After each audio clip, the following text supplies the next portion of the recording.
যাওয়ার সময় এখন চৈত্র সংক্রান্তি হিসেবে ওই পাট পূজা হয়, পাট পূজা উপলক্ষে এগুলো হয়। বড়গ্রামে নিমাই মল্লিকের বাড়ি, এখানে প্রতি বছর খেজুর সন্ন্যাসী বলে নাচ গান করি। তারপরে ওই ইসে খেজুর গাছতলায় পূজা পাজি করে দুইজন উঠা হয়। উঠার পরে খেজুর ছাড়িয়ে দেওয়া হয়, ভক্তদের মাঝে ছাড়িয়ে দেওয়া হয় প্রসাদ হিসেবে।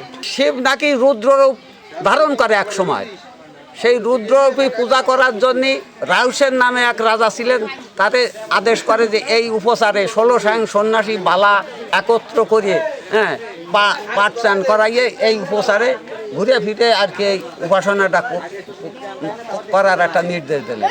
সেই উপচারে সেই রাহুসেন রাজা আর কি পূজার উপচার করে। আর তাই এই ধরো আজ এই পর্যন্ত চলে আসছে।